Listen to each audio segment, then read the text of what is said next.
So welcome, everyone. Welcome to CALL's monthly learning meeting, CALL Climate Action for Lifelong Learners. Today, we're very excited. We have a great program that's put together by one of our CALL members, Debbie Gordon, and that it's called Winemakers Taking on Climate Change. We have three guests today, but our first guest is a CALL member, and she will host today's session and has produced it. We're very excited and welcome Debbie Gordon.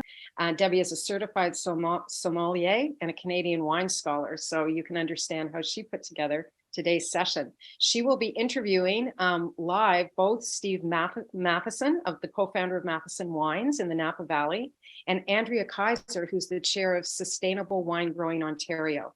So it's a terrific agenda we have ahead of us. So Deb will kick the meeting off, giving us a little bit of Sustainable Wine 101 and kind of setting the scene for the interview she'll be doing. She'll interview Steve in his vineyard, which is very exciting. She'll have lots of great questions for him, but there will be time for audience Q&A, and Caroline will help moderate that as well when we get to the audience Q&A.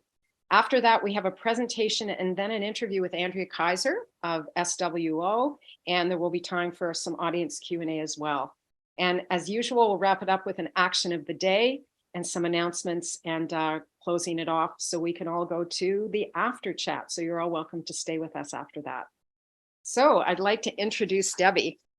Debbie Gordon comes from a long line of prairie farmers and bootleggers. A longtime marketer and children's media researcher, in 2015, she followed in her ancestors' footsteps. Debbie has worked harvests in New Zealand, Bordeaux, and California, and writes a fabulous wine blog called A Must Read, which we will put into the chat. Her blog has a focus on sustainable wine production. And check it out, because not only is it a great read, but she put up on Monday a new blog post titled, "Is the Wine in Your Glass Causing Climate Change?"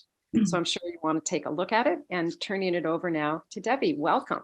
All right, we are going to be talking today about how you can all be a little more climate and environmentally savvy when it comes to wine buying. And we know that wine brings great pleasure to our lives. It is social, it can be a journey. Some of us plan holidays around it. It's delicious, and yes, sometimes wine can take the edge off life. But like every other consumer category, climate change is now a critical issue in the wine industry, and it's becoming increasingly important to consumers, especially young consumers. And in the blog post I just put up, there's just so much research that puts sustainable buying, sustainable behavior at the top of their priority lists. As headlines around climate change's impact on wine increases, so too does the chorus of wine makers, wine growers who are espousing sustainable wine growing practices in the vineyard and in the winery. And more sustainability takes stock of the impact of farming practices on employees and on the communities. So beyond this term sustainable in the wine world, you're also going to hear terms like natural and organic and biodynamic, and sometimes even, hashtag natty. And it's all very confusing, and we'll try and make some sense of that today. But if you do just want to buy some delicious wines produced responsibly by wine growers who care deeply about their stewardship, their carbon emissions, waste issues, for example, their chemical footprint, what do we need to be thinking about? Where do we get access to that information? And it's a challenge because in the wine world, there isn't a lot of new ingredient labeling that exists. So hopefully this morning's discussion will help you there. So as Karen said, we're chatting with Andrea in the second part of our discussion. So we'll bring Andrea up at 11 and she'll help us understand the local wine scene. Up first, though, is Steve from the vineyard. Hopefully the rain stays away. And Steve Matthiasson is in Napa Valley in the Oak Knoll district this morning, and he will help us make some informed decisions, hopefully around how we navigate wine lists and the retail environment.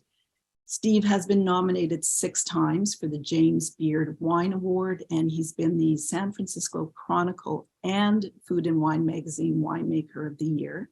He is a bit of a legend, don't be humble, Steve, in Napa Valley for his visionary wines and unique wine grape selection, but also for his principled approach to organic and sustainable farming. I had the pleasure of interviewing Steve about 5 years ago, and I reread that discussion last night, and I was just blown away by some of his predictions, some of the challenges that he sees in the wine world, and just how prescient I think he is, and so moral. His moral compass is something to behold. So Steve and his wife Jill are partners in all things Matthiasson. They have 28 harvests under their belts, and Steve farms a dozen vineyards for his own wines and oversees another 6 or 7 organic vineyards for a variety of high-profile Napa clients. Steve participated in the writing of California's first sustainable wine program. There's a very young Steve Matthiasson in the 90s, and that provided the inspiration for sustainability programs in California and indeed around the world. And I'm losing my voice. Did I mention that Steve is Canadian? He is originally from Winnipeg. And yes, it's true. He grew up on the same street that I did, Queenston Street, so many years ago. I was not above playing the Winnipeg card to coax him out of bed this morning at 7 o'clock. Thank you for joining us from Napa, Steve. Hi. Hey. And there he is. I forgot the Queens. I knew the Winnipeg's connection, but I forgot that it was Queenston Street. That's crazy. And it's not a long street either. No, I know. When we spoke 5 years ago, what are the chances? Oh my goodness. And then we had a bit of a reunion on our neighborhood. So that was a lot of fun. Thank you so much for joining us. And hopefully that rain stays away. There hopefully will be a chance for Steve to take us into the vineyard as well. Okay, so as a Canadian, we know Canadians love a good success story. And these days you seem to be the winemaking equivalent of Ryan Reynolds. High praise. Can you tell us how you found your way from Winnipeg to this incredible vineyard in Napa Valley, and you and Jill created Matthiasson Wines? Yeah.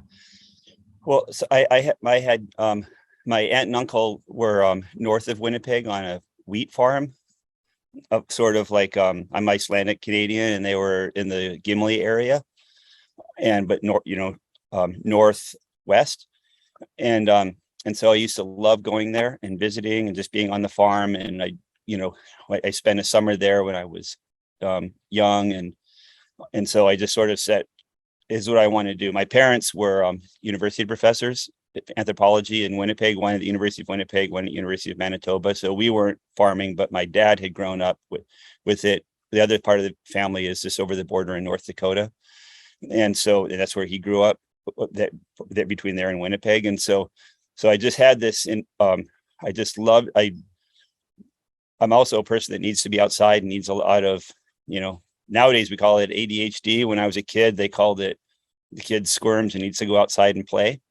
And so I was attracted to farming, and it was a circuitous path, but I finally made it without having grown up with a farm. I found a path into farming through working with farmers on pesticide reduction, because most farmers need someone to come around and look at their bugs and look at their diseases and help them with their sprays.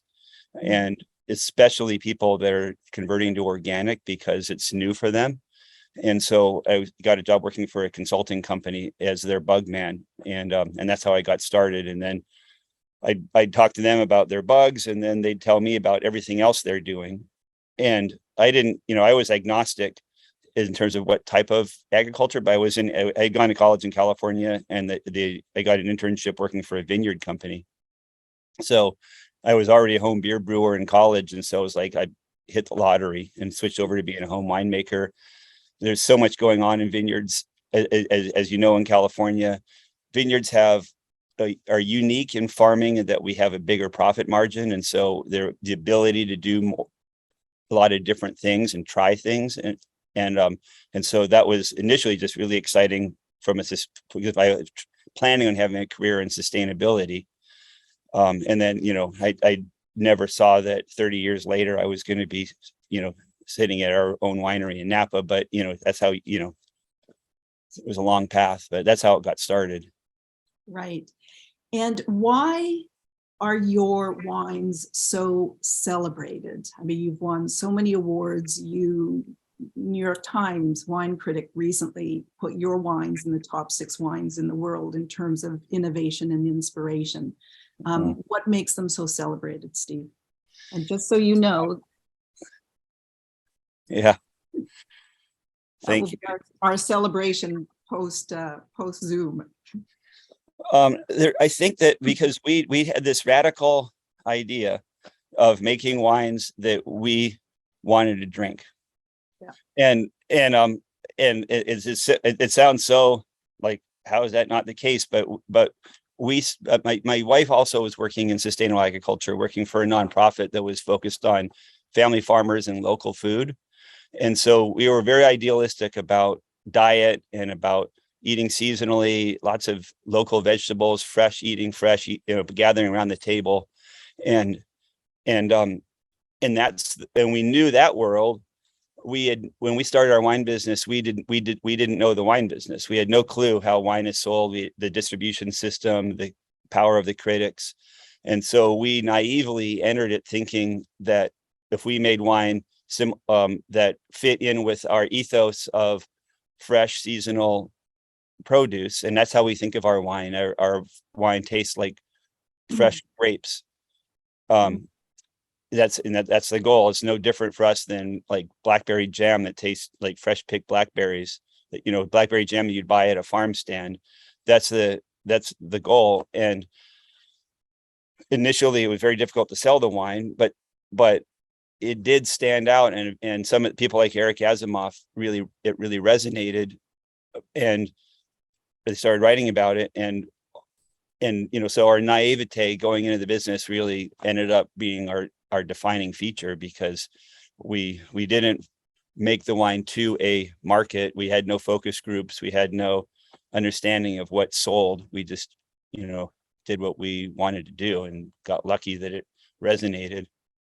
And at the time when you were making your style of wines, the landscape for Napa was really big, heavily wooded, fruit bombs, lots of big, ripe flavor. We talk about big wines, big Cabernet. That's what the environment was that you were moving into. Yeah, and that's what was expected. And so it was a big push to convince the wine world that a fresher style of wine that's vibrant in this and lifting acidity and fresh fruit flavors was a legitimate expression of Napa, even though it had been decades ago. But that changed as wine as a worldwide evolved to a riper style. Nice. And it's interesting in the context of climate change, because climate change has been used as an excuse by many wineries for high alcohol. And luckily for us, our pace of viticultural innovation has been so far faster than the pace of warming climate. So we've been able to I'm not talking disasters, but I'm just talking general warming. We've been able to, with different trellising, rootstocks, et cetera, we've actually, and organic farming, thinking about the microbiome on the roots, there's all this myriad of sort of strategies for helping the vine to adapt to warming climate so that we can keep making moderate alcohol wines. Okay, and I'd love to get into some of those specifics in a few minutes, but maybe what we can do is just talk about what climate change then looks like. What we've seen so many climate disasters from a winemaking perspective around the world, with the frosts in France in 2020, and then again last year in 2022. New Zealand, some of the disasters there, the cyclone that hit in the North Island, and on. Argentina, frosts here in Ontario, we've had in 2021 and 22 really wet years. So what does it look like in Napa, climate change? Yeah, so our it really is, because we used to think that it was the warming was going to be our problem. And now we find out it's the weirding is actually our problem. And so for us, it's been fires we've had it's all part of our ecosystem in California is our seasonal fires in the fall, that because we, our weather shifts, and instead of having the cool air, moist air blowing in off the ocean, as the summer ends, we start getting north winds that are much drier coming down from the interior desert.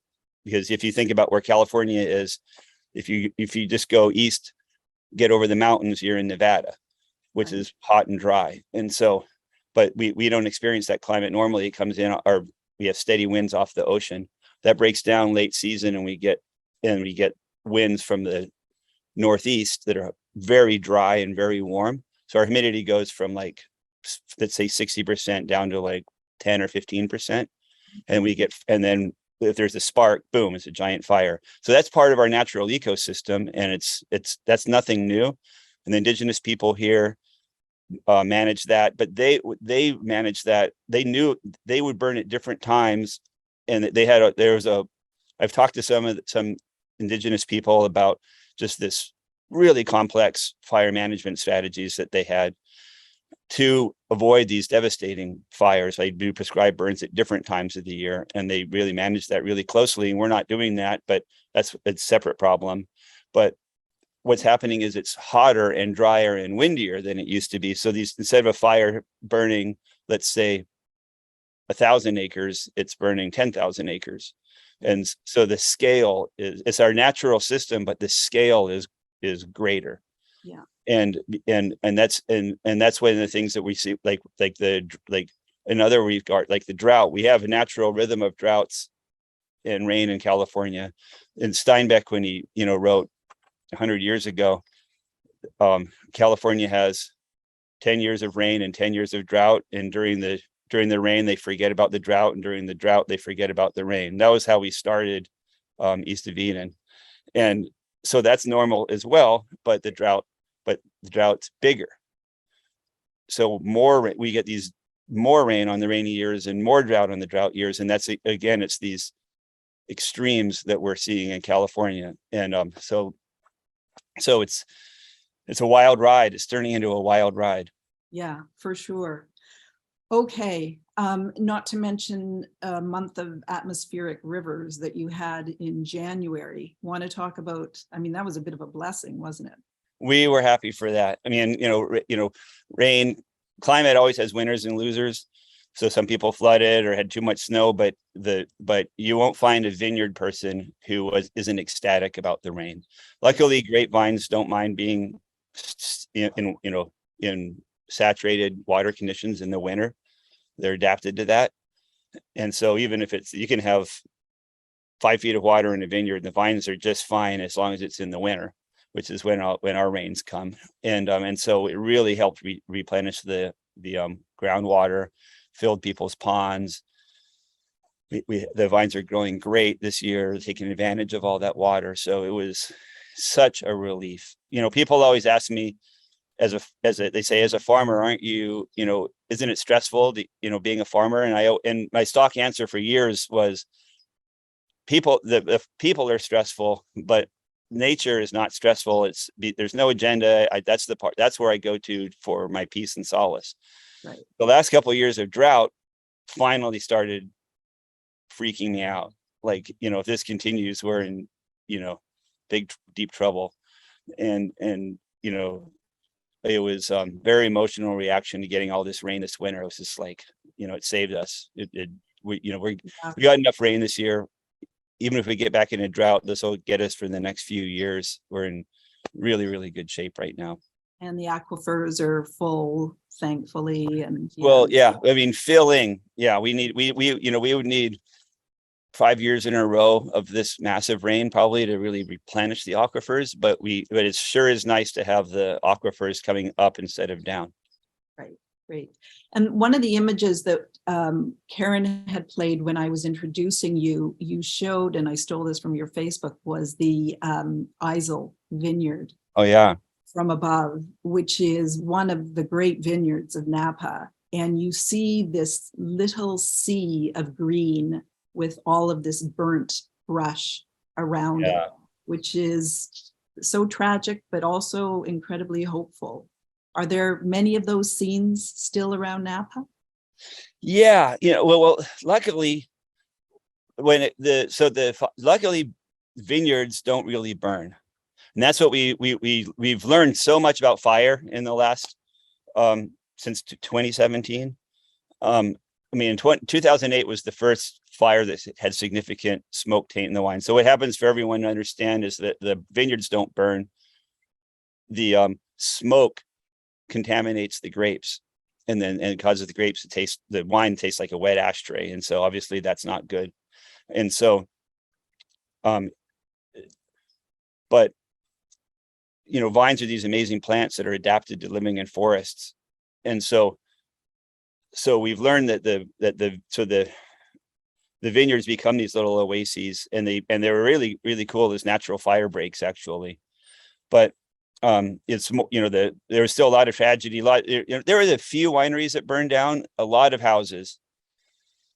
You get the news just gets stranger and stranger. We lost in 2017 over 1,000 houses in Napa County, and I think Sonoma was about 4,000 houses. Yeah, so I was numbers there, numbers like that, everybody personally, if you didn't, I mean, there's no one in Napa or Sonoma that wasn't close personal friends or family members with someone whose house burned down. Yeah, it was just like mind-blowing. Like it's I mean, all these predictions are, to see that in action, it was just wild. Yeah, the scale of 217 was incredible, and really just across the valley from you, Ray Signorello, who's also, I spoke to him after the fire, and he lost absolutely everything. His house, the winery, everything burnt down. So yeah, another Canadian. Okay. Yeah, it's actually one of my consulting clients for vineyard work. Oh, Ray is? Yeah. Oh gosh, it is a small world. Yes. Yeah. I wonder if we could just do a bit of a vocabulary check, because what we're going to do is talk about how climate change is also, the importance of viticulture in mitigating climate change. But before we do that, I thought maybe we could just work through some of the terminology, because it's really confusing these days. Mm-hmm. So can we just talk about this word conventional? Because 90+% of the wine that we would see on shelf here in Ontario at the LCBO, I think it's fair to say is conventional wine and conventional winemaking. Mm-hmm. Can't find an exact number, but what do you think? Yeah, I'd say yes. So organic is going to, the grown grapes are going to be 5%, between 5 and 10%, something like that. Yeah, it's small. So can you help our viewers understand, what do we need to know about conventional winemaking? Okay, so just for everyone to understand, also though, there are labeling issues, because it's the thing to understand is that the certification process for organic wine is two-part. Yeah, you have the vineyards and you have the winery, the winemaking. And when that number of 5 to 10% that is, I'm guessing at, for organics, is organically farmed grapes. Right. But you can't put organic on the label unless the winery is also certified. And in the US, that means that organic wine, it means you're not using any sulfites. And so whereas in the EU, you're allowed to use sulfites and label it organic. So recently someone was comparing organic, European wine, and showing how much more organic wine there is in Europe versus the US, but as a consumer, but it's not really true, because I don't know what the actual breakdown is, but the problem is that you get that. So like for Matthiasson, we're certified organic, but we don't put it on our bottle. So as a consumer, unfortunately, it's a little bit of work looking at their website to find out, like if you look at our website, you'll see our organic logo on it for our vineyards, Right. but you can't see it on the bottle. So there's a little bit of work involved with California wines to find out whether the grapes are organic or not. But organic, just for everyone as a definition, is no synthetic pesticides or fertilizers. And for conventional, there's a whole suite of pesticides and fertilizers that conventionally grown vineyards are allowed to use that organic vineyards are not allowed to use. And that's the difference. It's very clear cut and it's very heavily regulated. So when someone makes a claim that they're certified organic, you can believe it because there's a third party certification that actually is pretty intense.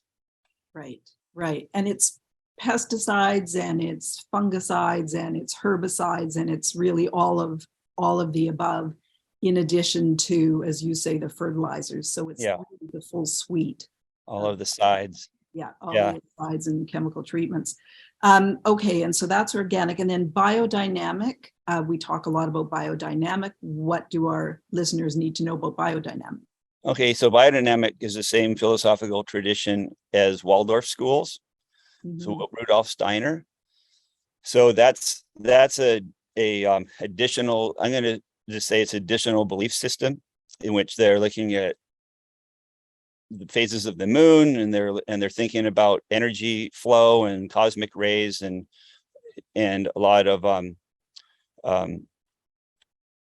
just sort of, there's some philosophical spirit, yeah, exactly. So as Matthiasson, I find it interesting, and I think, oh, it's pretty, I think about some of the different things. We're not biodynamic because I'm a empirical science guy. So I'm totally into like ecology from a science basis. Mm-hmm. And so I look at biodynamics so some people say, well, biodynamics is like next level organic. And I would say it's really one next level organic that for people that are have a more spiritual bent. And there's lots of interesting research with biodynamics, and people, can point to some really interesting success stories. And so it's pretty cool sort of philosophy, but it's very specific. Right. So now our consumers have conventional wines to think about, organic wines, biodynamic wines, and then regenerative wines now. And a lot of us use that as an adjective. So I farm regeneratively, or an adverb. Mm-hmm. Or there's now certifications around regeneration as well, mm-hmm. Regeneratively certified, easy for me to say. Can you talk about that idea as well? So the idea with regenerative is that there's a idea, it comes from regenerating soils, but it's more than just soils. So there's a little bit of debate within the regenerative world whether we fall on the side of organic regenerative. So because you have some conventional agriculture as well that is that will describe themselves as regenerative because they use no-till or cover crops, or use grazing instead of mowing. But so we're trying to capture that on the organic side and think of it as organic regenerative. And so I'm going to give you my definition for regenerative. Good. And to me, organic so you have organic, which is no synthetic pesticides. Pesticides includes insecticides, fungicides, like we just mentioned, and synthetic fertilizers. So that's a piece of it, but that doesn't include carbon capture. So we want to make sure that we're sequestering carbon in the soil through the use of cover crops and reduced or minimal or no tillage, so that we're not turning the carbon back up into the soil again that we're trying to capture. It also includes habitat. So we need to have habitat for native pollinators, for beneficial insects, for birds. So creating habitat on the farm is a really big part of regenerative agriculture, which is on top of organics. It's always been a part of the organic ethos, but as organic has become more sort of a corporatized, which mm-hmm. is always, in my opinion, a good thing, because everyone should have the opportunity to eat organic food, and we should be in less pesticides in the environment. So I don't have a problem with large corporations, I think it's wonderful that large corporations are moving to organics, but we need the regenerative is trying to capture a lot of that original ethos around organics, which when it was a little bit more hippie, back to the land ethos of doing good in a larger scale. So again, so it's carbon capture, it's habitat for pollinators, birds.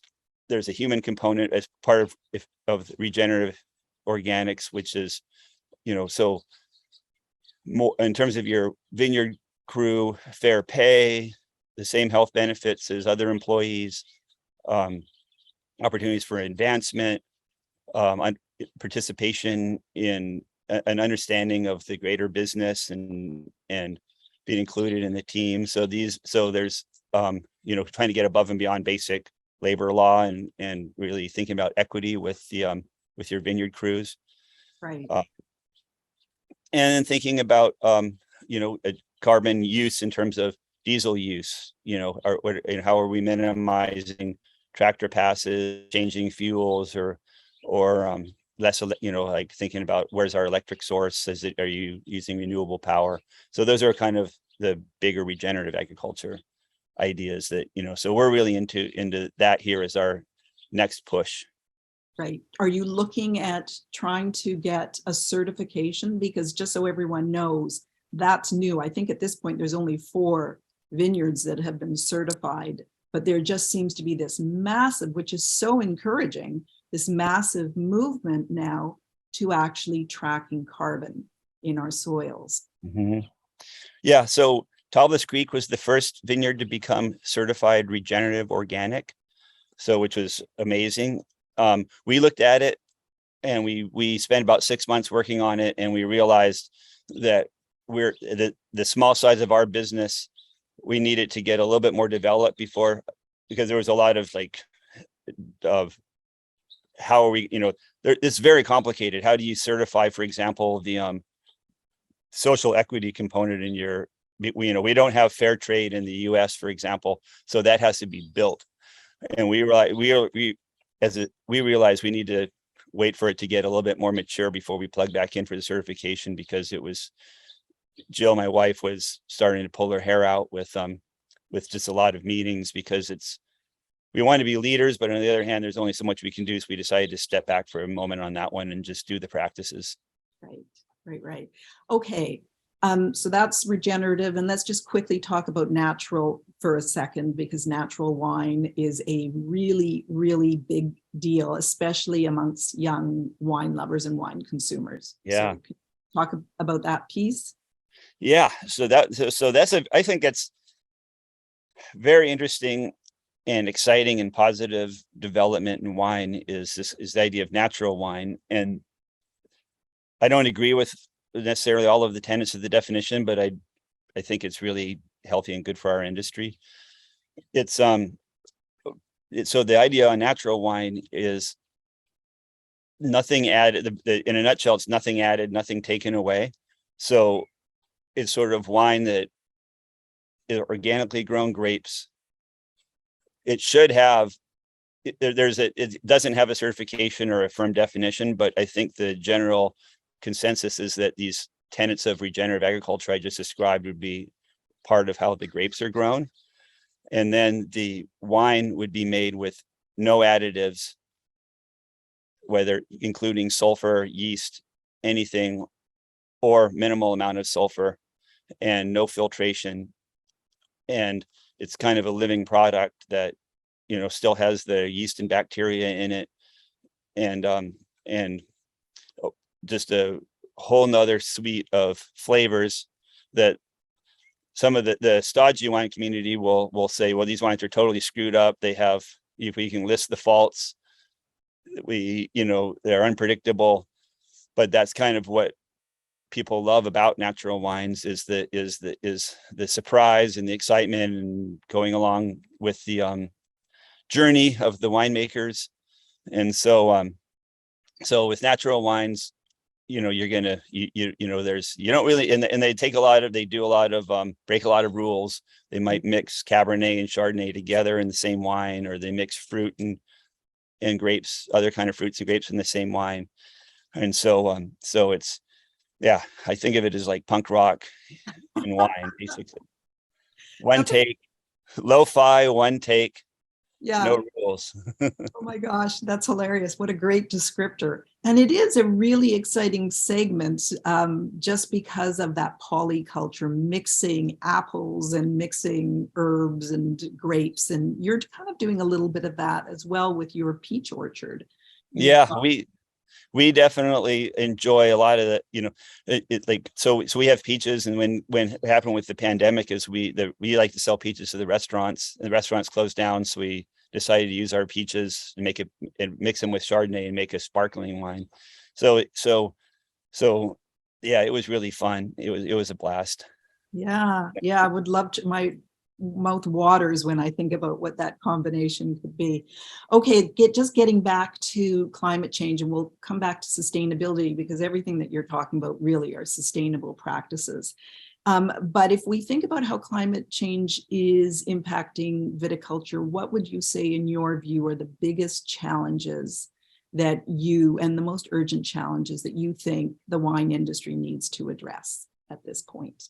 Okay, well, the biggest challenge, so it's I'm going to look at it two ways. Okay, one is how we adapt to these extremes, and the other is how we can be part of changing how we do things so that we reduce our impact on the climate. And so on the extremes, a lot of these are just really out of our control, and so I mean, it's going to come down to, does society value grapes and wine, and so what kind of safety net is there? Because, and that's agriculture in general, and the wine industry hasn't tended to have the same kind of agricultural subsidies in the U.S. and in Canada, because it's not as powerful of a lobby, but also it's only in a few areas. The U.S. really has a problem that we basically have. It's concentrated in California, Oregon, and Washington. And so even though it's a massive crop from a value standpoint, we don't have the sedentars. So it's kind of different than corn, wheat, all that stuff. So when you have a fire that wipes out 80% of the crop, is there going to be some help getting through? And that's because there's, at some level, it's impossible for a small business to totally do it on their own. And so we're either going to see consolidation, or there's going to be help. So everyone, there's tons of stuff that as an individual level and farmers, and then as a community level with information sharing for adaptation. I've mentioned trellising or different rootstock, different varieties, different vinification techniques. But if you just get wiped out the whole region with a massive frost or a fire, then we're going to see more of that, and we're going to need, so there's big picture stuff there, but for help. But what we can do, so we know that glass bottles are the biggest carbon footprint with wine, and so alternative packaging, we tried aluminum cans, and there's issues with the distribution system. They're not used to that size and shape of wine, just in the warehouses and in their accounting systems. Consumers aren't used to it. They don't necessarily value it. I don't know if cans are the answer. There's tons of different types of alternative packaging, but just we need to start getting serious about fine wine, and just as and even if we don't go to like lightweight, more environmentally sound packaging, there's also just the weight of the bottle. So just to quit valuing heavy bottles and thinking that an expensive wine should be in a heavy bottle. If it's in a light bottle, how can it be a fine wine or a high-end wine? We need to get, that's so simple. I mean, there's so many bottles that are twice the weight of a lighter bottle, literally twice the weight. I mean, our bottles are about 450 grams. And that's something we evaluate when we look, like in COVID, when we couldn't get our bottles, and we were trying samples. We were trying to find samples that we liked aesthetically, that were as light as our previous bottles. So we're getting these samples, we're weighing them all, and this one's 450 grams, this one's 420 grams. But it's not uncommon for high-end wine to be in an 800-gram bottle or a 1,000-gram bottle. And we all know about those bottles when you these big, thick, heavy bottles that you think there's still wine in there, and the last pour, and you pour it, oh, there isn't even any wine in this thing anymore. It looks like a Magnum. Right. So just that's simple and easy to just go to a lighter weight bottle. Alternative packaging is going to be more systemic and going to take more time, and it's going to, but we can move there. But also information. How do we, as a winery, we need help, governmental help leadership from larger wineries, just in vetting our glass sources so that we can make decisions on the carbon footprint of the glass factories. Right. How do we evaluate Chinese glass versus Mexican glass versus glass from the Midwest? I don't know what their power source is, how the glass gets here. Even if you're looking at glass with the same weight, how do we get the glass to market?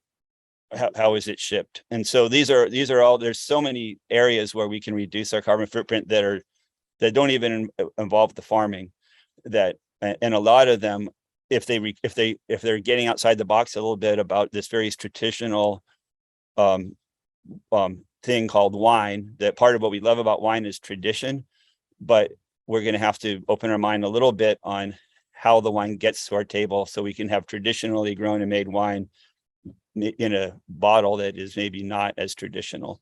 Yeah. So many parts there to unpack. I mean, I think, and just your comment of the consumer mindset, and there is so much research to support that a lot of consumers of fine wine will not buy something in a lightweight bottle. And then in some cases, countries are importing their glass from places like China, filling and exporting. And if we think about the carbon footprint associated with that, it's kind of crazy. So your glass now, and I know there were so many supply chain issues during COVID, is your glass in California mostly homegrown at this point, or are you still importing from China? What does that look like? And I guess I ask only because we know Jackson Family Wines did a study, and they looked at their own supply chains, and they estimated that the transport and the glass part is about 40%. In many cases for wineries, 50% of their emissions is coming from glass and transport and the packaging piece. So it's huge. Yeah, it's the lowest hanging fruit for reducing. And so our situation was, we had been able to secure all of our glass in California. Yeah. So very close, only an hour's drive, which is amazing. And a natural gas powered glass plant, right, with a high amount of recycled content. And COVID hit, and they told us that we were too small, and they canceled our order. And so we had to we were able to replace it with half Chile and half China in order to find the same light bottle we normally use. But we had to change shapes for the first time since 2003. But we were able to secure glass. A lot of wineries couldn't get glass, but that raised this whole question, because then the company that sells the Chinese glass swore up and down that the transportation from China on a ship was more efficient than the other glass plant we were looking at in Mexico, which is just right over the border, but came on a truck. And that's what opened this whole thing of like, I don't know how to evaluate that. Right. We're a tiny little business. How do I figure out what this rep from China is saying? So currently, we're still stuck right now with figuring out our glass sourcing, because we're currently unable to source it anymore from a lot of things changed on the supply chain after COVID, and they haven't gone back to the way they were, even though so many other things have gone back. A lot of supply chain hasn't gone back. A lot of these companies just kind of shedding and simplifying. They haven't recomplicated and wanted to work with small businesses anymore. Yeah. So that's a tricky one. So it does definitely seem to be under the microscope, the whole glass piece and green transport piece, and how do we manage waste, inorganic waste in wineries. So it's really great to see. And there, it sounds like there's a number of organizations that are taking the leadership there and hopefully can get some of that, those metrics out. And well, you know, what's really helping to drive it, because the industry will rise to the occasion, and we have lots of really good trade groups that can help us with some, you know, more information, and but you need pressure. And so one thing that in Ontario, the LCBO has been putting pressure and setting standards and saying, like, we won't accept, you know, glass over a certain weight. That's also happening in the UK, with some of the large supermarket chains are starting to dictate bottle weight. And so if you can have these like big unified buyers that can start to set parameters, and that's driven by consumers, people listening is going in and saying, hey, hey guys, to their local retailer or any relationships they have, what are you doing for bottle weight? That comes back, and that's what causes the industry to change. yeah. So, you know, it's not going to, you know, there's only so many people in the industry that just want to do the right thing, but then there's a lot of folks that are pure capitalism, and they're going to respond to the market. And Right. you know, Ontario's been a big leader in that, actually. That could Ontario, I don't know if our listeners know, but I think the third largest buyer of wines in the world. SAQ not much further behind. So yeah, Canada has been a leader on that front, which is great to see. Can you talk about, Steve, the influence, if you're seeing Roundup, glyphosate, pesticides, herbicides, like help consumers understand, help me understand, why should we be concerned about this? Why do we want to see more organic, natural winemaking? Okay, the reason we are concerned about it is two big reasons. One is close to home. You know, they get it. The pesticides are in the wine, and the herbicides. So you can test wine and find glyphosate in it. So we're consuming it, and I don't think anyone wants to consume, you know, Roundup or anything else. And so that's really simple, buy organic, because you know these. But then there's also the fact that a lot of these, they end up in the water, they end up in the oceans, they end up in the lakes, streams, rivers. There's a worldwide die-off of insects. Monarch butterflies in California are endangered, and it was only 20 years ago you could see them in your backyard all the time in the summer. And so it's the other reason is that we need to, if anyone remembers Silent Spring, you know, that Rachel Carson wrote back in the 50s or 60s about DDT. We've switched to new and different chemicals, but we still have the problem. The problem hasn't gone away.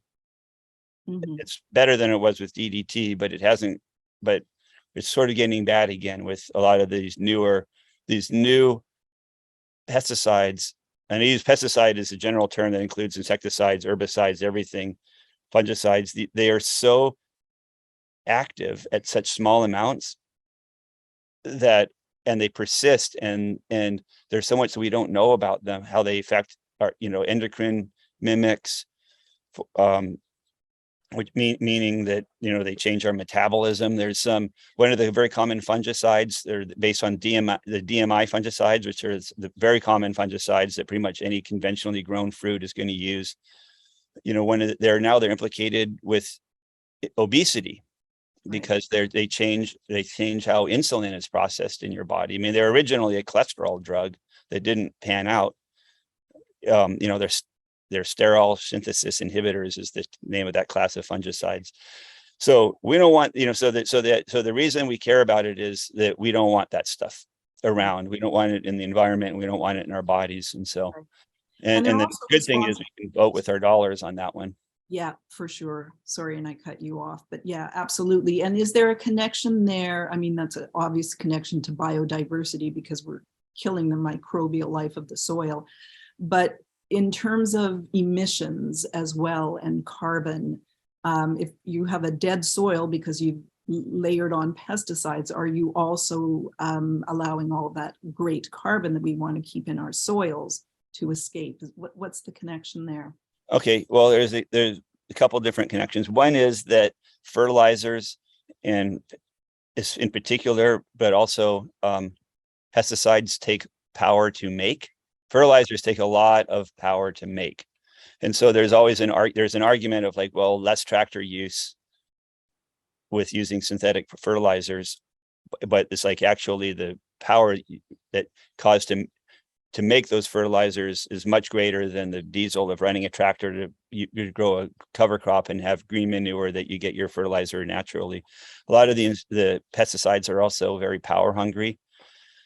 But also the idea that of the herbicides of having, what does an herbicide do? It kills plants, and people do it so they don't have plants growing, because plants tend to grow in inconvenient places or times. And that's one of the challenges of organic farming, is dealing with the plant growth. But the plants are what's sequestering carbon out of the air and putting it into the soil. And so cover cropping, allowing, like for example, here in vineyards, if you use Roundup underneath the vines to keep it nice and clear of any kind of weeds around the trunk all winter, versus allowing it to grow green and then using our tractor to mow it or scrape the weeds away in the spring, that's 30% of our surface area of the vineyard that something grew in versus was just bare dirt. Right. So if you don't even think about like the toxicology aspect of it, but from a climate change standpoint, we want green growing on every square inch of soil during the rainy season, so that we're sequestering carbon. And that's, for us, that's the winter. In a place like Ontario, it's the summer. But there's a season of the year when stuff grows, and we want stuff growing to sequester carbon. Bare ground is you're losing carbon instead of sequestering it. And that's, it's simple as that. Yeah, fair enough. Oh my goodness, can we have a part 2 and a part 3? Because we've barely scratched the surface here. I want to flip to Karen and Carolyn. Do we have questions? Do we have time for a few questions? There is a question. A lot of Ontarians in the group, and I think because of the near monopoly that the LCBO has, I'm going to paraphrase a few. What is the LCBO doing in this area, and what should and could they do better? Yeah, I mean, I asked Steve about conventional wine, and did I hear Andrea in the background there? I asked Steve about conventional wine because, and the fact that 90% of the wines on shelf in the LCBO are conventional wines, and not, just in distribution. Most of us grew up drinking conventional wine, but now we start to understand that we need to think broadly about what we are drinking, because there is a direct impact on the climate and in our communities. Andrea, did I hear you? Yes, can you hear me? Sorry to interject. I just heard the question and I thought, well, maybe I can help.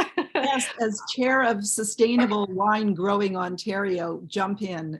And Steve, Yes. I want to come back to you in a second, but maybe we can hear from Andrea. Sure. So super quickly, I do sales and buying with the LCBO for my current company that I work for. And the great news is that there is a larger focus at the LCBO on purchasing sustainable wines, as well as promoting them in actually specific buying patterns. So they'll now, which never existed before, they will have a call out specifically for sustainably certified wines, and they are doing groupings of those wines within the stores, as well as organic, to help consumers to find the wines at on the front lines. So there has been a shift in the last couple of years. Yeah, really great to see. Is it enough? You got to start somewhere, I always say. Oh. But no, never enough. I agree. Yeah, exactly. Yeah.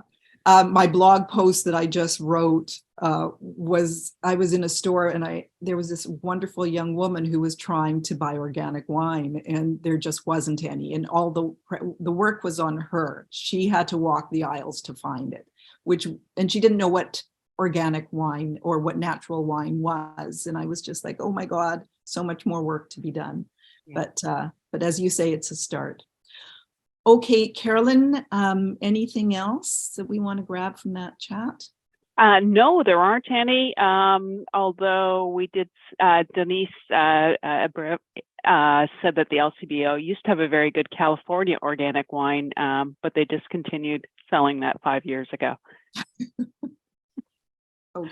Good. So if there aren't any other questions, I don't see any in the chat or anyone's hands raised. I think we can hand it back to you, Deb and Steve.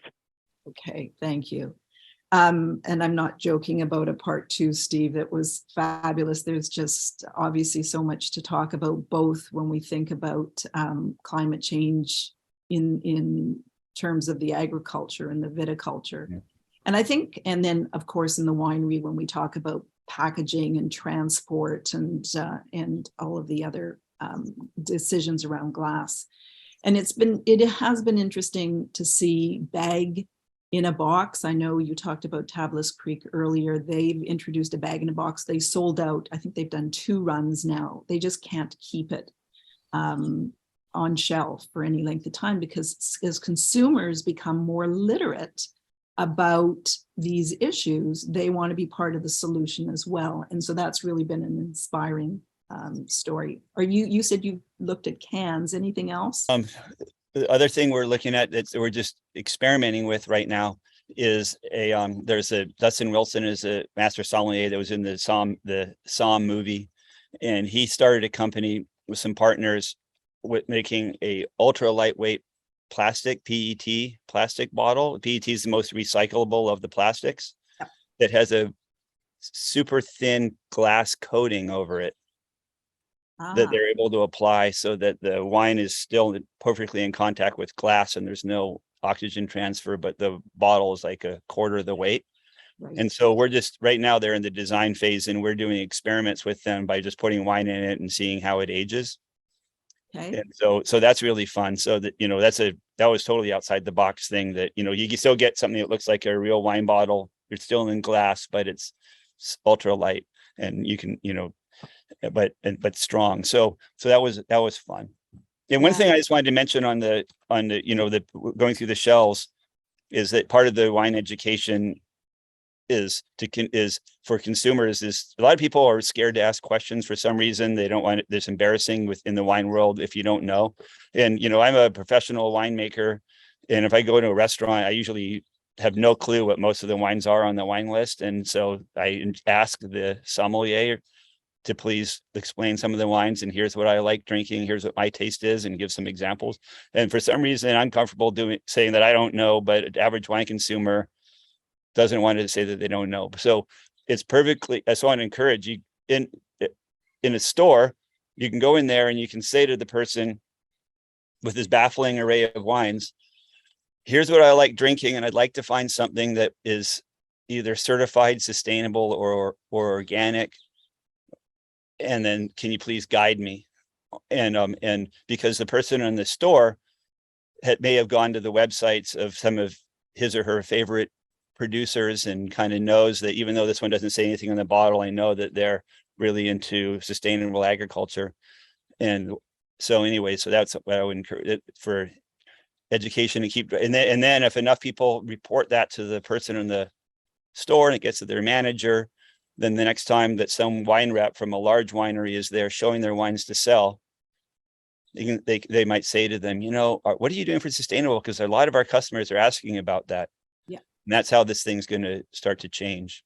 Yeah. Yeah. And there is movement afoot. It has been really exciting. There is the Porto protocol as well. If our viewers are interested in just watching videos with experts in wine, there's I don't know, 20 different videos that are so fantastic. It's a classroom of learning, and it's called the Porto Protocol, which is an organization of wineries from around the world who are all committed to sustainable wine growing. And Steve, you got to go. Thank you, thank you, thank you. Always amazing and wonderful to speak with you. And we love your wines, what you are doing. We didn't even have a chance to really get into the varietals and the grapes, but I'm so looking forward to cracking my Matthiasson Chardonnay from the Linda Vineyard. And thanks for the tips. Appreciate it. Yeah, thank you. Thanks for this conversation.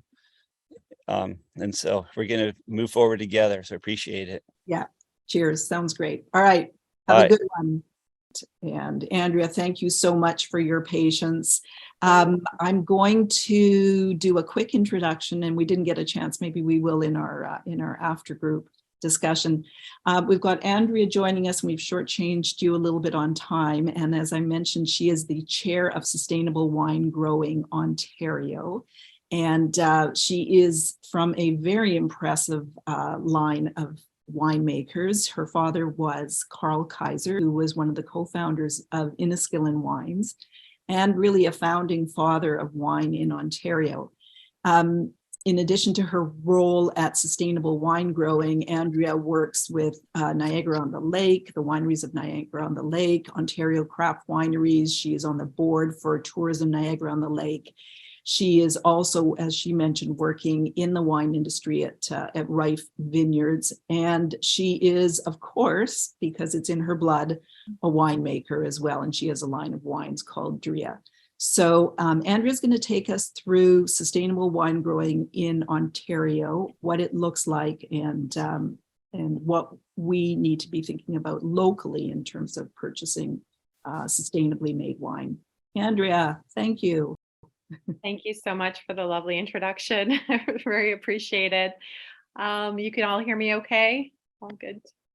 So thank you so much for having me. Obviously have a big passion for the Ontario wine industry growing up, and was so excited to be given the opportunity in my role at the Ontario Craft Wine Group board growers, to be given the opportunity to chair the Sustainable Winemaking / now wine growing, which we'll talk about, certification program. And I've been chairing that program. I guess it's been about 3 years now, 3.5, and it's been challenging but exciting, and interesting, and always learning. I'm a life learner as well, so appreciated the process of going through the changes we've had. We did some incredible research and benchmarking over the last few years in terms of comparing ourselves to other regions, other certified sustainable programs. So it's been a welcome opportunity for me to learn more. I'm also very active politically, and always very excited about initiatives that include climate action. So thank you for having me. It's an amazing group. It's a true honor to be here. So thank you, Debbie, for organizing this. Appreciate it. And we didn't have a chance, Andrea, to really talk about sustainable with Steve, just because, as you know, it's a very deep well. So maybe what you can do is talk about that label, sustainable. We talk about organics is sustainable, natural sustainable, but your version of sustainable includes what? Yeah, and I think, maybe we'll just, because of time too, I know we'll roll into the presentation if that's okay, because it does really outline the 3 pillars of sustainability. And I think that's an incredible question, because that is always the question with a lot of consumers too. There's some research that's being done at Brock, for example, right now at the Consumer Lab, to say, what do consumers think organic means, biodiversity, or sustainable, like what do they know? And I think there's a lot of misunderstanding about what sustainability means. And so I'm very passionate about sharing the 3 pillars, about the fact that it's not just planet, that it isn't just preservation of the environment, but I get excited about the other 2 pillars as well, which is about people and weirdly enough, profit. So it's kind of seems an unusual things to talk about, but that is kind of the core of our program. So if I could get you to bring up the presentation, I'll take you through that, and I won't, in case there's questions, I won't dwell too long on the slides. And thank you for recognizing, Debbie, that this is supposed to say growing, and you'll understand why in a minute, everybody who's looking at the presentation. So we'll click to the next slide right away. So slide number 2, just wanted to give you some context of winemaking in Canada, truly, because it is a newer wine region. And then we'll just sort of, the next slide will focus on Ontario. So certainly in Canada, we have Ontario, where kind of it all began in terms of what we call the premium vinifera grapes, where we grow winemaking grapes. And then, of course, British Columbia around the same time.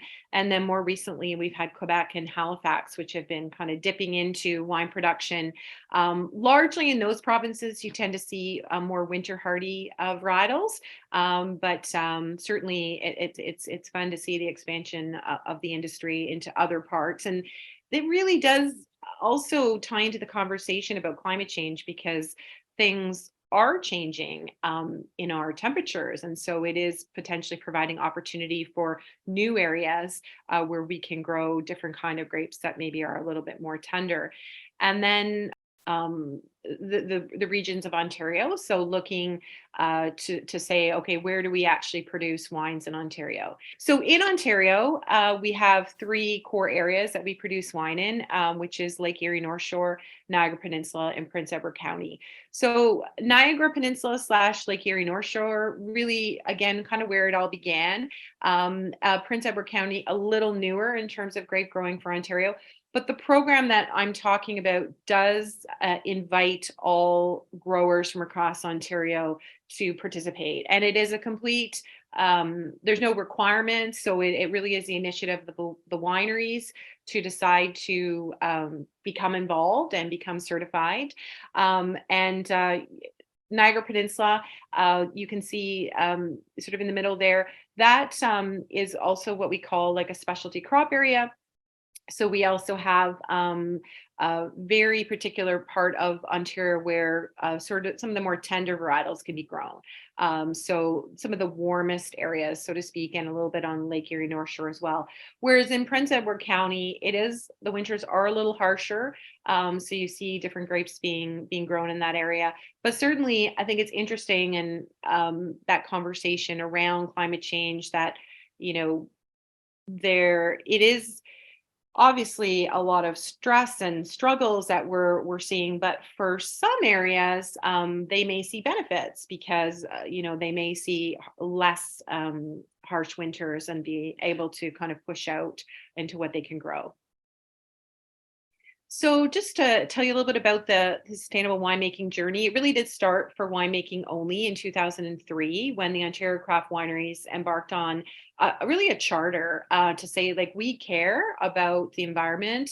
We're farmers first. We're making wines from agricultural product.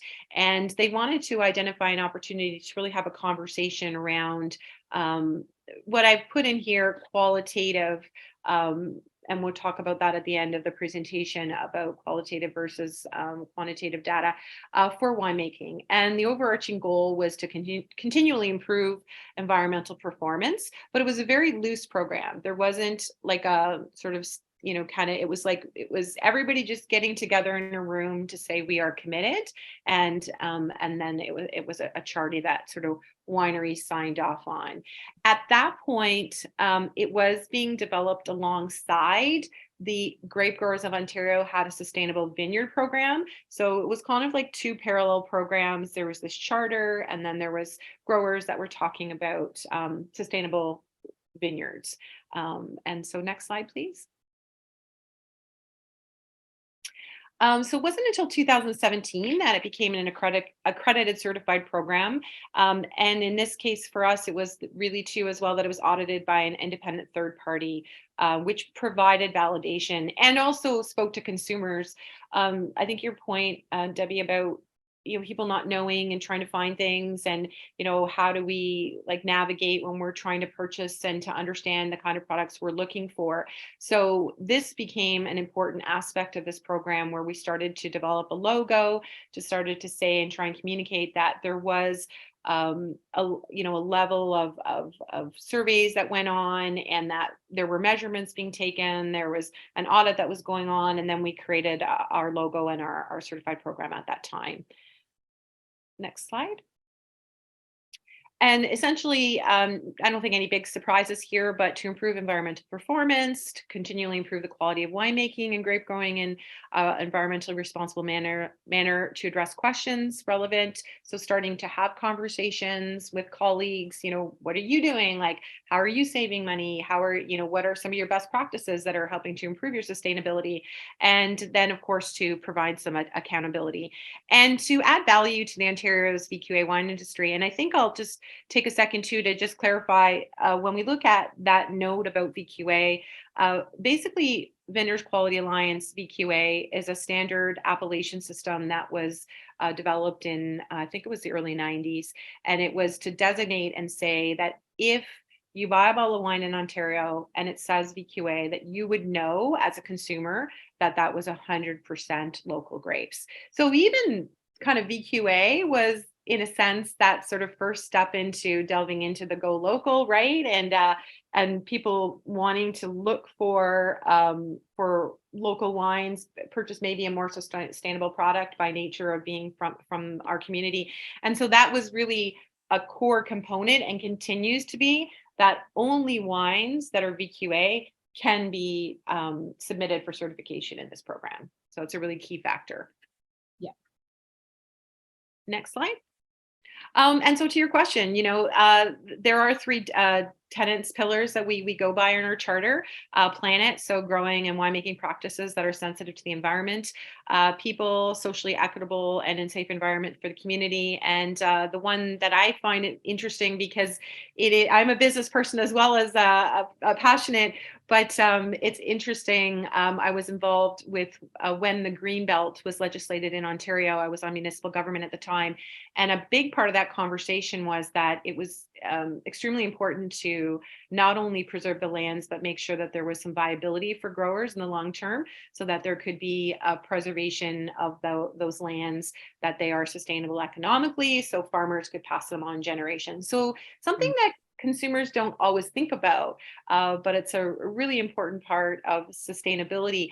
And I will add, because again, it can be confusing. So some wineries, for example, will have their sustainable certification, but they may also choose to be certified organic. So there are sort of layers. So it doesn't, like, our program doesn't preclude you from then going off to become an organic winery as well. So there's a number of wineries that do have both certification, layering, and now I think like the regenerative farming and biodynamics and stuff. So all of that can be layered into this program. And then 2021, that's kind of when I got involved, about a year or so prior, that we started to have the conversation around, this is really great that we say that our winemaking facility is certified in terms of what we do at the winemaking level with people, profit, preservation. But we should really talk about the fact that what's in the bottle not only being VQA, so that of course 100% local, which by nature is inherently more sustainable with reduced transportation costs, etc. But we wanted to take it to another level about talking about the fruit that was in the bottle and the sustainability and the certification of that. And this is when we did a lot of the benchmarking to understand what other countries were doing.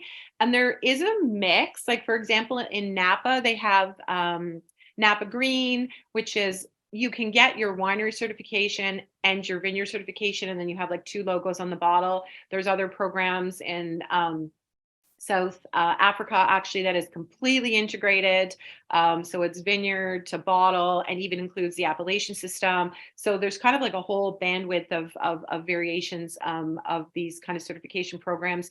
And we settled on renaming it wine growing certification. And we made that sort of conscious decision that moving forward as of the 2021 harvest, in order to be certified sustainable, that the grapes, the fruit that went into the bottle also had to get that parallel certification from the grape growers in Ontario. And so that became sort of a merger of the two programs, and now called Ontario Wine Growing Certification. And you can see the logo. We've just evolved it from winemaking to wine growing, but that is sort of your cue if you are looking in in the LCBO or anywhere purchasing wines, that the idea is that if you see that logo on the bottle, you'll know that the fruit in the bottle was a certified sustainable vineyard and was produced at a certified sustainable winery as an integrated program. Brilliant. Yeah. Yeah, it's been a really exciting time. So it's, a further step forward to demonstrate our commitment to environmental stewardship. And so, we also wanted to further our mission and performance. And we'll talk, I have just at the end a little slide just talking about what you and I chatted about was the idea of measurement, though, that as we evolve and as we grow, what does the future hold? And there's a lot of different programs out there now that are starting to talk about being um, climate neutral, like that. New Zealand is an excellent example of a certified sustainable program that's very aggressive in having specific goals. And that's kind of like, I would say, our phase 2 of this program is to start to talk about how do we get to net zero. Yeah. And the fact that you cannot hang on to your sustainable seal and qualification unless you are auditing on an annual basis your emissions and your waste footprint and your water footprint, and you have to submit all of those plans. It's a really high level sustainability program. Yeah, and it's one that we are aspiring to at this point. It has been earmarked for our work over the next 3 years. So for me as chair, it's an exciting time to be involved. So we anticipate it will probably take a couple of years to implement that measurement system.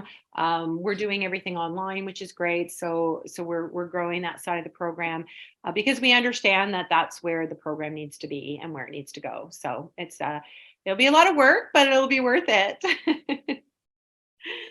So as I mentioned, we have shifted and we are now working with the Grape Growers of Ontario, and just back to our current environmental pillars.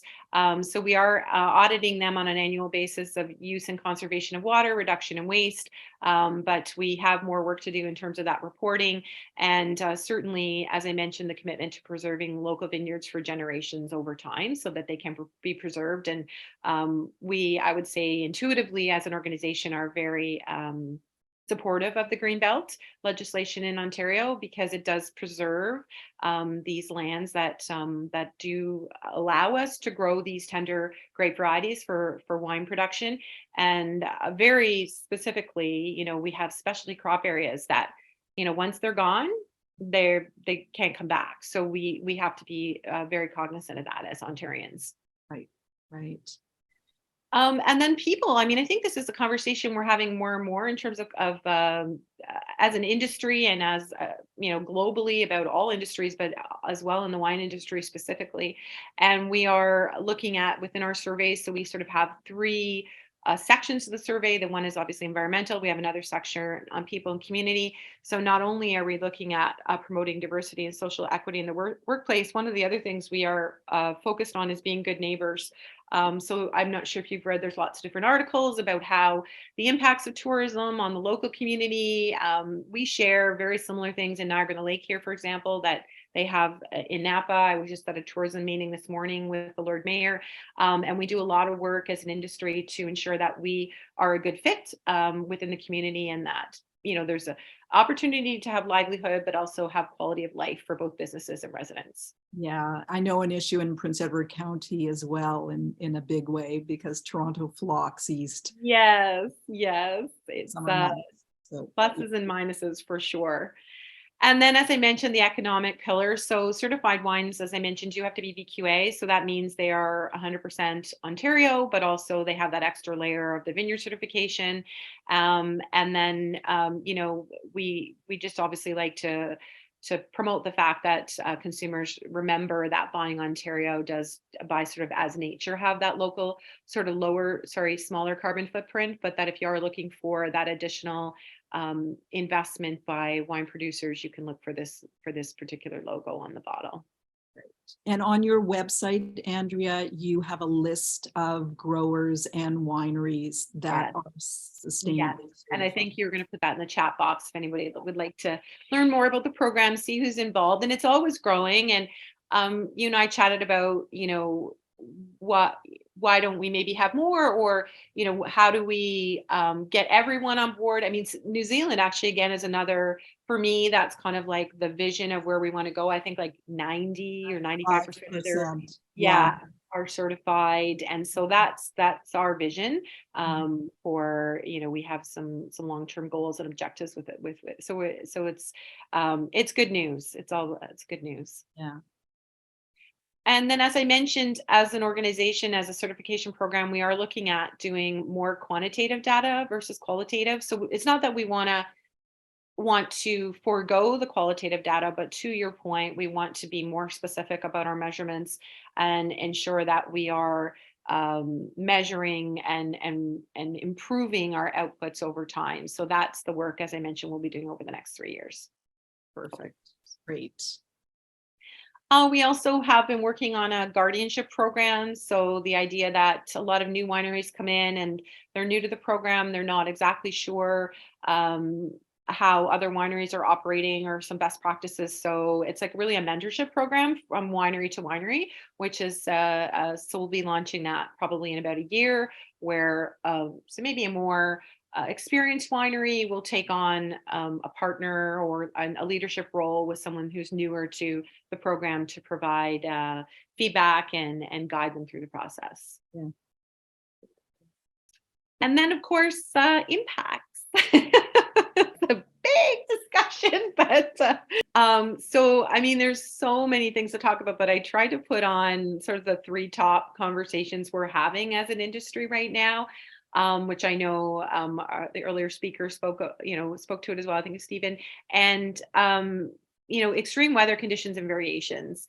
I think the part that's so interesting about it is it's really a lot about unpredictability and extreme weather, because it's everything from drought and fire to increased precipitation. So I know we chatted about the 2022 short crop, and that was really actually rooted in a lot of precipitation in the fall of 2021 that we normally don't see. And then what happened was, it was interesting, the earlier speaker talking about the water in the winter. For us, water in the winter is problematic because we have freezing. So I was like, what? I know it was a very different perspective, obviously, Exactly. different wine growing regions, because if you have water in your fields and it's winter and it's 30 below and it's freezing, there go your vines. Exactly. And so that's that was what happened. So we ended up losing a lot of vines through the winter because the water sat and then froze, and then it caused, so we had a lot of damage to the vines over the winter. So that unpredictability, in talking even to Klaus and Roberto at Rife yesterday morning, it's just like the changes and things that have been happening in the vineyards are nothing like they've seen. They've been making wine here for 30, 35 years, right? In the last 5 to 10 years.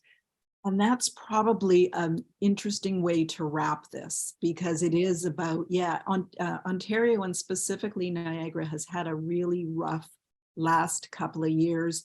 If we're buying local and supporting local, it makes such a difference to sustaining our wine industry. Yes.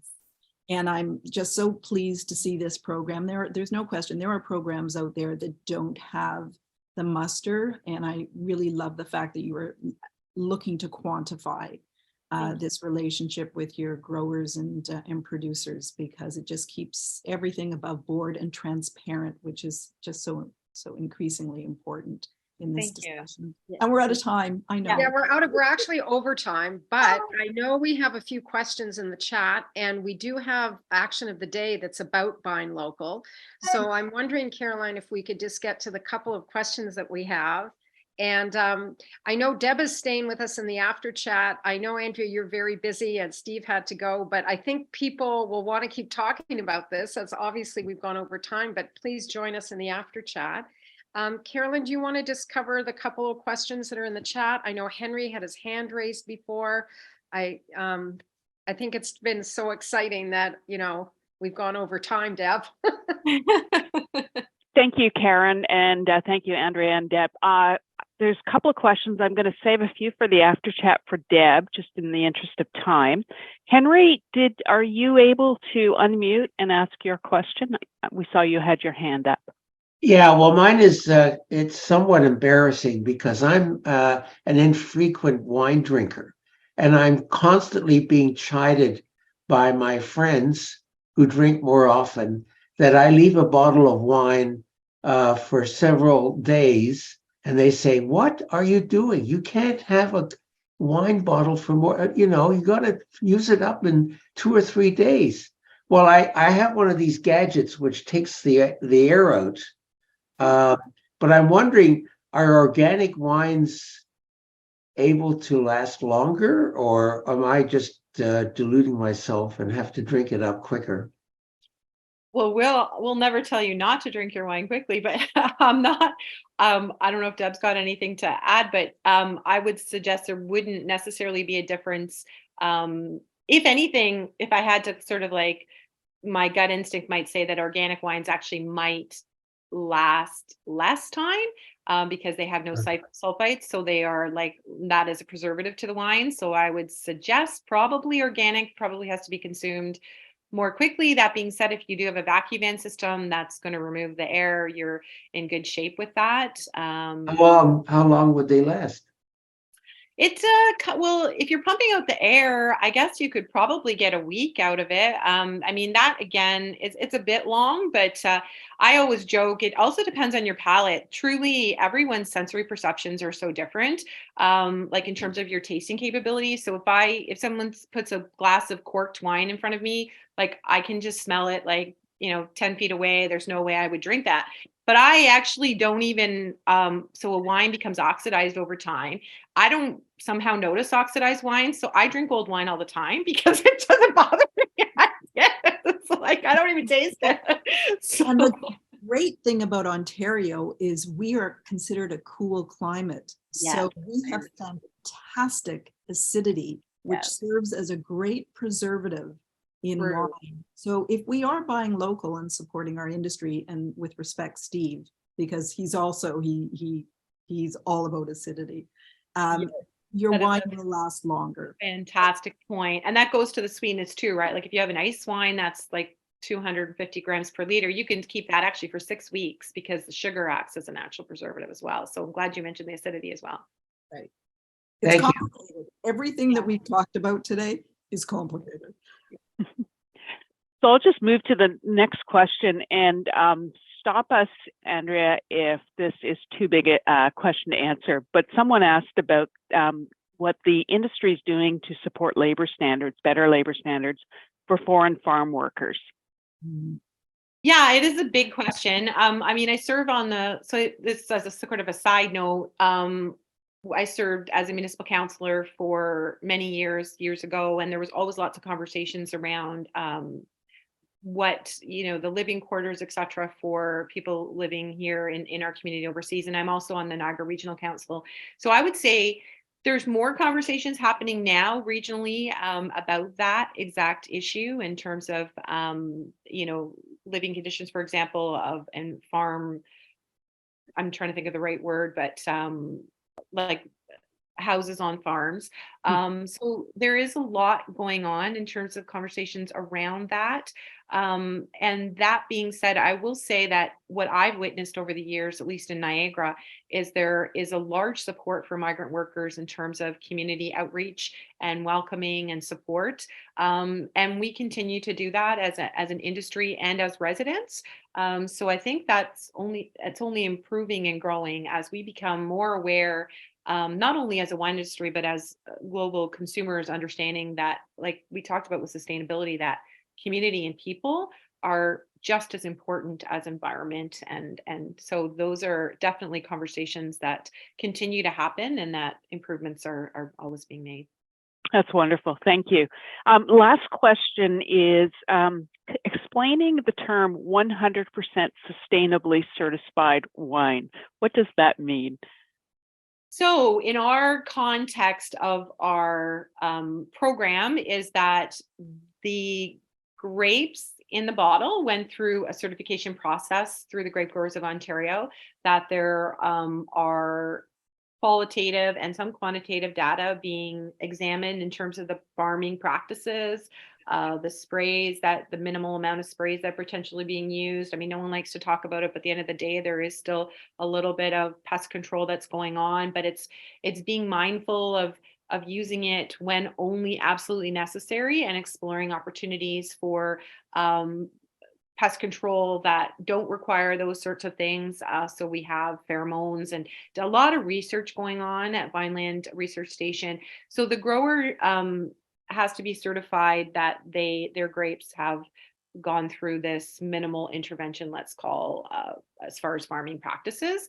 And then there's the people, and then there's the measurements of water, et cetera, all of those things. And then the same thing is done with the winery. So looking at a survey that we fill out every year, and then an auditor comes in to double check all of our sort of numbers on water usage. And there are some comparatives that are done from last year, and there's sort of like a benchmark that you have to score at least 80% to receive your certification. And then if the winery gets certification of the vineyard and the winery, then that wine becomes certified sustainable. Great. Okay, thank you. That was really helpful. So a couple of questions for Debbie once we finish with the main business, but I will bow out at this point to, I believe, Karen, or perhaps you, Debbie, sorry.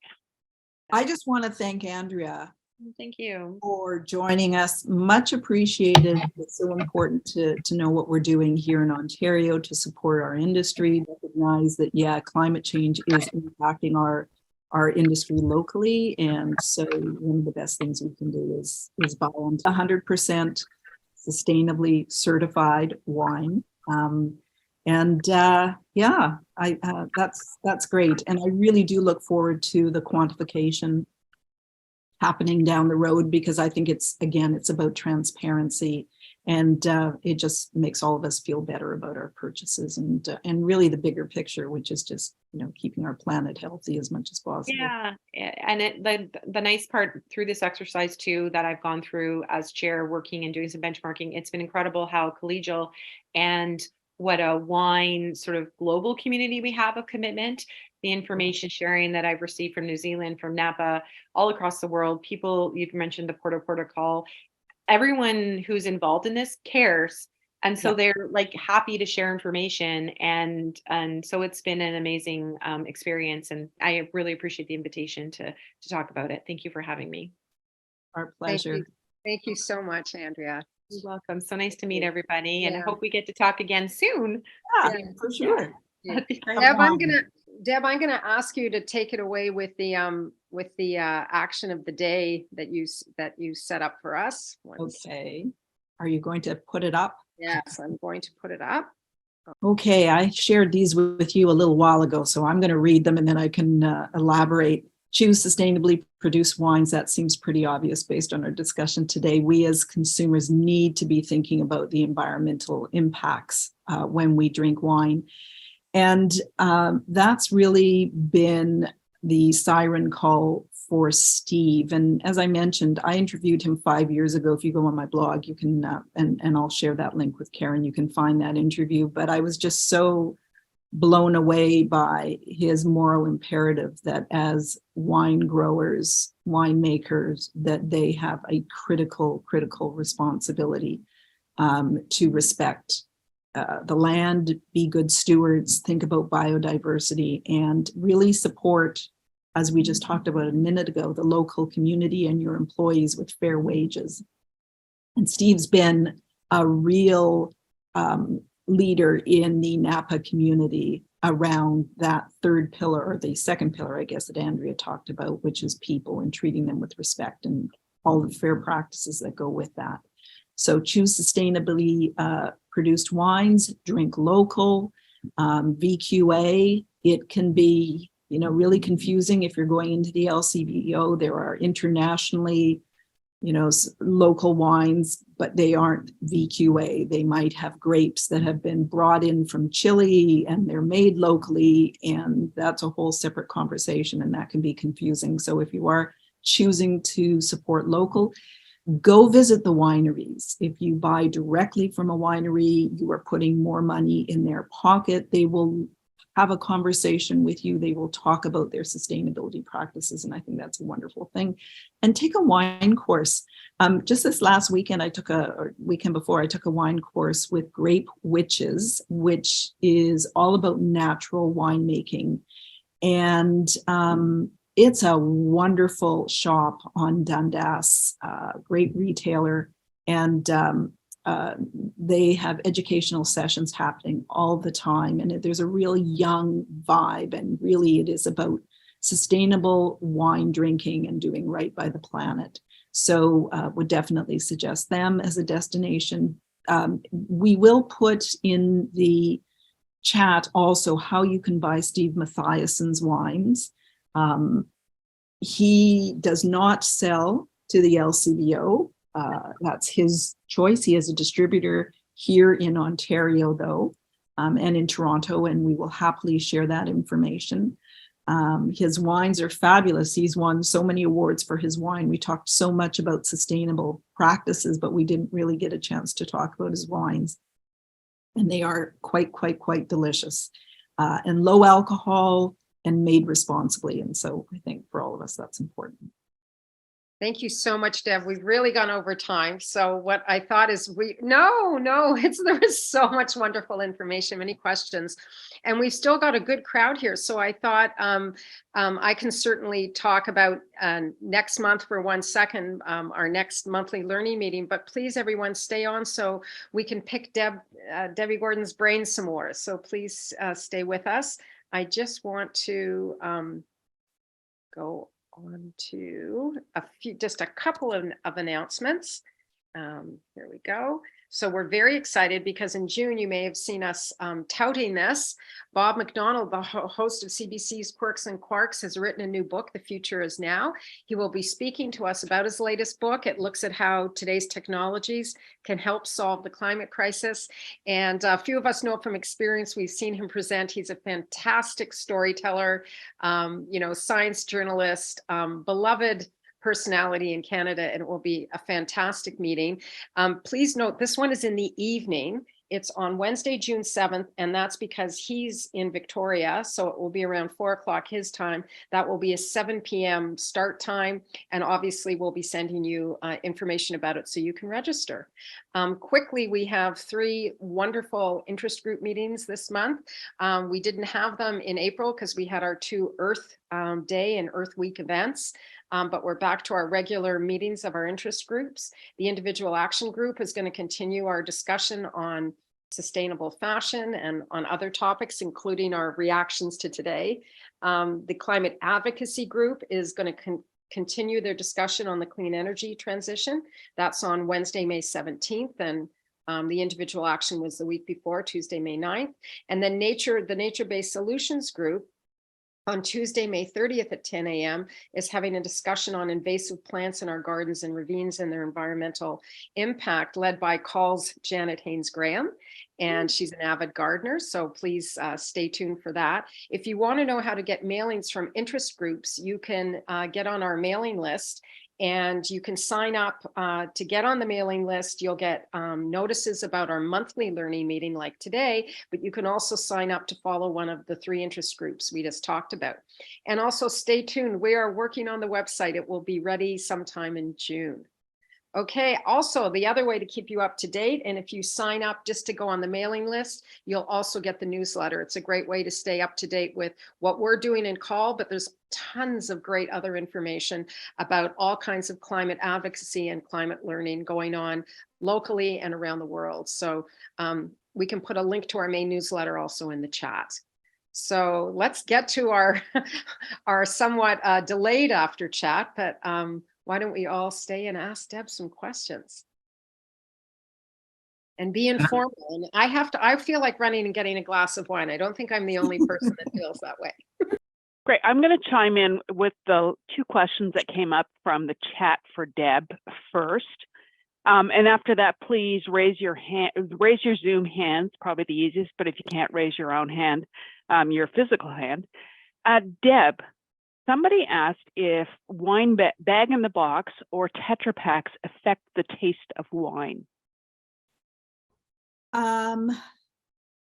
My reading on this subject is if the right, and Steve talked a little bit about that with the bag in the box, the Dustin Wilson or the PET option that Dustin Wilson is inventing or creating.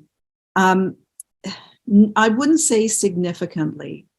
So, it depends is going to be the answer here, because there is this movement now amongst progressive winemakers that if it is a truly fine wine, maybe we think about producing those wines in glass. And when I say a fine wine, this would be a structured wine. This would be a wine with a lot of fruit, a lot of acidity, and some tannin, which is meant to age. But a lot of us, the research shows, grab a bottle and that night we drink it. And sometimes we drink it in the parking lot. That's a bit of a joke in the industry. 95% of people drink it the same day that they buy the bottle.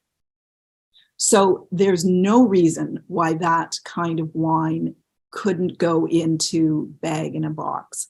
And the environmental benefits from that kind of packaging are huge. So I think for most of us, if it's, we're consuming it that night, we're with a group of friends, I wouldn't worry about any taint. I worry about smoke taint. There are other things I worry about, but I would say if it's just a casual gathering, drink it in a box. And does the same go for Tetra Paks, Deb? Yeah, there's not as much information, to be honest, on Tetra Paks. And I know there's a couple of manufacturers who are using that format now, but mostly we talk about kegs as being a really important option in the same way that beer. We can get artisan beers, craft beers. That way we should be doing that with wine. And there's a number of companies because it just eliminates the whole glass transport piece. So there are a number of companies that are starting to produce wine in kegs, and you put this inert glass at the top of your keg, or inert gas rather, at the top of the keg. And it's, again, as a casual drinking opportunity, it's just fine. Could I comment on boxes and Tetra Paks? I'm sorry to jump in here. Of course, Heather, this is an after chat. Go for it. I believe they are not recyclable. Turn on your video, Heather. Plastic boxes and the lined with plastic bags, and the Tetra Paks, because I was getting those for quite a while, are lined with foil. I've actually cut them open and looked inside. So since we can't recycle coffee cups that have a thin layer of plastic inside, I'm assuming the boxes with foil in, with plastic and with the foil in the Tetra Paks would not also be recyclable. So I'd like your comment on that, please. Yeah, no, you're probably absolutely right. And every recycling stream, obviously in every region, is different. And that is, it's a part of the problem. So yes, that, I think what I would love to see is some kind of connection to a local recycling, your local recycling opportunities. But if it's wherever you happen to live, and wouldn't it be nice if the LCBO provided that in terms of their follow-up information? I would love to write the environmental plan, sustainability plan for the LCBO. But I think you're absolutely right, Heather. Yeah, for some of those products, they're not recyclable. That's an interesting thing about the LCBO. I'm thinking that the beer store is such a great recycling channel now, that they're doing all of the liquor and wine bottles in addition to their own cans and bottles. And Nespresso's actually teamed up with the beer store to recycle their capsules at select beer stores. So why not gather all those bags in the box and Tetra Paks, and also channel them to the right place? Yeah. So that's a good one. The next question Can I jump in for one quick second? Yeah, of course, Deb. When we talked about Tablas Creek, I gave that example earlier, and when Steve and I were chatting, they use their plastic is separated from the actual cardboard, and most of the ones that are considered most progressive in the industry have cardboard separate from plastic. And so you can separate the box from the inner, recycle the box, and then toss the inner if you don't. Yeah, Great. Alcohol consumption guidelines came out in January, and I think distressed some of us. And so the question that someone had was, is there potential for more demi bottles? And I guess this gets back to Henry's question: how long can you keep a bottle before it becomes less tasty? Yeah. I would love, and I think from a gender perspective, I've seen research which absolutely supports that. There are a couple of wineries I know in Prince Edward County who are producing them. Sometimes it's hard to get the glass and to get the listings, etc. That's I don't work with the retail part of it, so I can't really speak to that. But yeah, my understanding is it's really hard to get listings for half bottles, and the profit margins are obviously higher on the full bottles. So, but they could change that, I'm sure. Yeah, it seems to me with so much of this is consumer demand helps push and create the systems to support all of these good things. Yeah, and that's what Steve was saying. I mean, he's like, if we can get consumers to ask for this and to push more to have a voice, it'll help. I mean, I'm really impressed with what is going on in the wine industry right now, though I really do think. Oh, Deb, I can't say enough about how much I enjoyed that presentation. It was absolutely spectacular. Thank you, everybody. It was really very good. My question actually has to do with the difference, if there is any, between the word sustainability and certified organic. Is it the same thing? Exactly the same approach to pesticides? And no, in terms of the scrutiny, every region has their own sustainability program. So in Ontario, we have Sustainable Wine Growing Ontario. In California, there are probably 7 or 8 different sustainability organizations that would provide third-party auditing. All of their metrics and their various readings and various pillars would be different. So in some cases, as Andrea said, it does mean that you are certified organic, and you are certified sustainable, and maybe even certified biodynamic. Southbrook Vineyards, for example, in Niagara, and they're LEED certified. And I mean, any certification that's available, Bill Redelmeyer wants to get it because he is, and they are such incredible stewards of the land. So it really requires, and this is what I just put in my blog post, it really requires research on the part of the consumer. It's not easy. I mean, I don't tend to walk into an LCBO and buy wine. I do research before I do that on the producer, on the vineyard. I look for an earth tab or our values, or I go into the technical sheets and I see if they are certified organic or biodynamic or natural. Natural, as Steve said, it's really kind of muddy because there is no certification. It would be great if there were, but a lot of natural winemakers, a lot of natural wines tend to be old world. They don't come with certifications, and these are hardworking paysan French peasant winemakers and say Beaujolais or perhaps the Loire, who would never even think about adding sulfites or using pesticides in the soils. That's just so against their religion and their way of making wine. But so they were like, why would I bother to certify? These are my values. This is what I believe. So it's kind of a wine to wine, producer to producer process. It is not easy to be a consumer, a environmentally savvy consumer. It requires some labor. Last comment. Well, no, but will you do some more for us? Because I have a whole bunch more questions at some point. That'd be great if you would consider it. It's really, really interesting. No, I'd be happy, as I said to Karen, and I did ask when I was at Grape Witches if there was a group that was interested in doing some tastings, if they would host, and Brittany, who I did my sommelier with, is one of the folks there, and she said, "Come on in." Sure, for sure. I mean, there's a Sounds cost like to a it. fall event. It sounds like a field trip. Absolutely. Yeah.